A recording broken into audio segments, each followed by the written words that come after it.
Okay, so you have some questions about zippers, so here we go. I'm just gonna start by hitting spacebar to get your project to kind of relax a little bit here.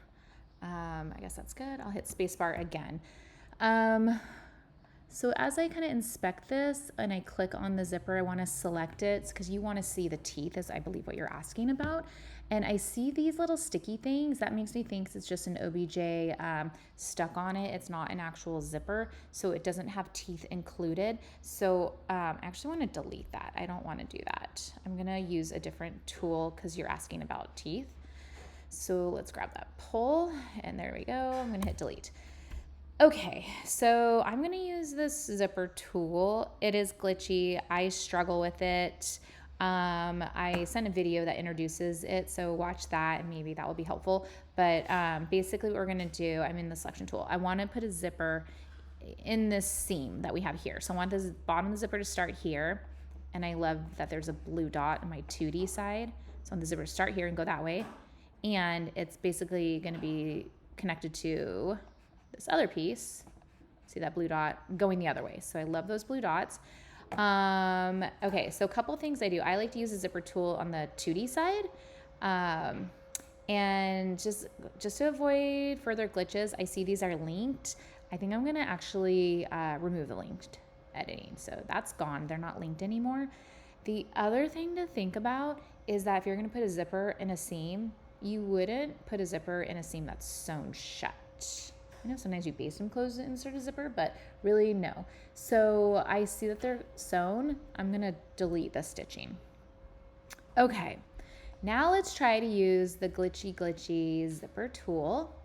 Let's see how I feel about that. Oh dear, is this not even in? Oh, I hate when this happens. Okay, there we are. Okay, so here it is, zipper tool.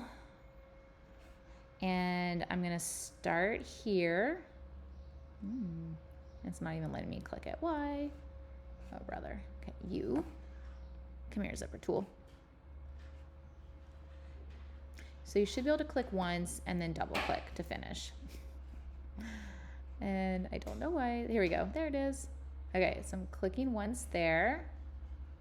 And double click. Okay. And then I'm going to go on this side, click one time. Oh, do you see that blue dot? That means they're the same length. Double click. Great. Sometimes I have issues and I can't get all the way. So to fudge it, because it's glitchy and I just don't have control, I'll just double click and leave it so it's actually, at least the zipper's there. And then I use the edit tool to move it the right length. So if that happens to you, that's my trick. Okay, so we have a funny looking zipper. We want to see the teeth and all that stuff, right?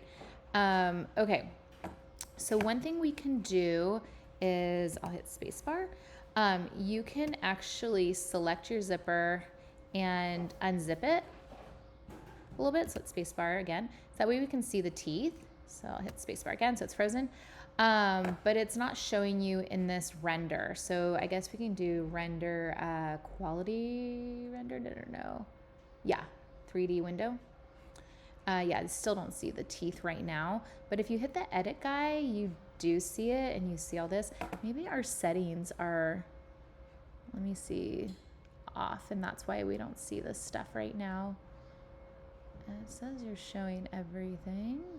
2D measurements, trim, yeah, you're showing all trims. Let me go back here. Oh, here, now it is. So maybe just by thick textured surface is better. Maybe I don't really need this render quality on.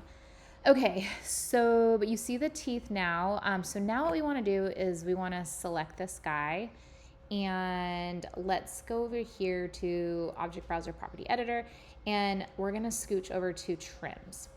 Okay, see how you have two trash can ones? Those are the things that I deleted at the beginning of this video. We don't need them there because they're just gone, so make it less confusing when you get rid of it.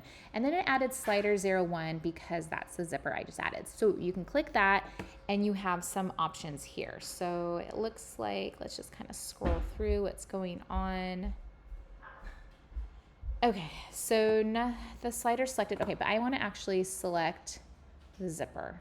Did I do it? I did. I selected the zipper, the selection tool, and teeth type. You might want to change it to OBJ if that's something you think looks more fun. You can do that. Right now it's set under plastic. If you like metal, you can do metal. Let's see here. If you want it bigger, 3 is a really small zipper. Usually on bags, they're at least a 5. Sometimes they're chunky, like a 10. And what else can we do here? So here's just all kinds of fun, just teeth stuff. I'm playing around with it. You change the color, whatever you need to do. You probably want to change the slider as well. So let's go back here. There's a slider. Let's go here, scrolling down. Nope, that's not what I want. Okay, maybe if I actually select the slider. Here we go. So I selected the slider. Here you can actually change the pull if you want a different pull or if you want a different slider.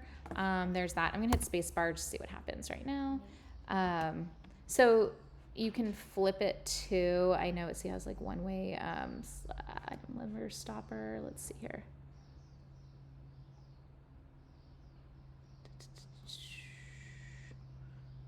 Is it going oh, here we go.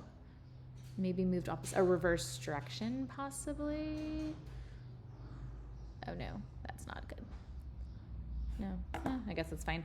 Anyways, but play around with the property editor to see if it can get to what you're trying to do. And yeah, so again, it's kind of finicky. You really have to select the actual zipper to have access to the zipper teeth property editor. And you have to select the slider to have access to the property editor for the slider. Again, the seam is not sewn together, and I did use a zipper tool. So good luck. Hopefully that'll get you up and running, but I wouldn't go too crazy because, again, I don't know. It's an okay feature. Okay.